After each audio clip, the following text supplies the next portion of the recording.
ನಿಯಮ 69 ಅಡಿ ರಸಗೊಬ್ಬರ ಕೊರತೆ ವಿಚಾರವಾಗಿ ಚರ್ಚೆ ವೇಳೆ ಅಶ್ವಥ್ ನಾರಾಯಣ್ ಹಾಗೂ ಡಿಸಿಎಂ ಡಿಕೆ ಶಿವಕುಮಾರ್ ಪರಸ್ಪರ ಕಿತ್ತಾಡಿಕೊಂಡಿದ್ದಾರೆ. ರಸಗೊಬ್ಬರ ಸಮಸ್ಯೆ ಬಗ್ಗೆ ಸಚಿವರು ಉತ್ತರ ಕೊಡಲಿ ಅಂತ ಮಾಜಿ ಡಿಸಿಎಂ ಅಶ್ವಥ್ ನಾರಾಯಣ್ ಏರು ಧ್ವನಿಯಲ್ಲಿ ಮಾತನಾಡಿದರು.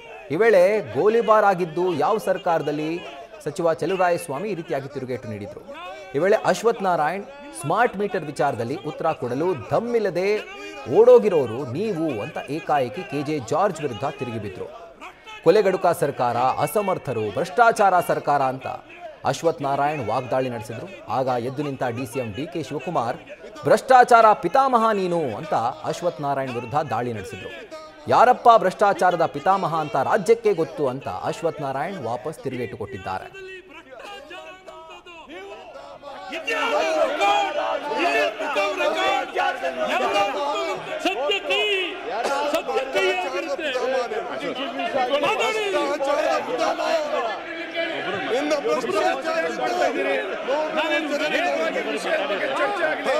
ಅವ್ರು ಎದ್ದುಕೊಂಡು ಬೇರೆ ಮಾತಾಡಿದ್ರೆ ಹೌದು, ಇಡೀ ಲೋಕ ಗೊತ್ತಿದೆ, ಇಡೀ ಲೋಕ ಗೊತ್ತಾಗಿದೆ, ಇಡೀ ಲೋಕ ಗೊತ್ತು.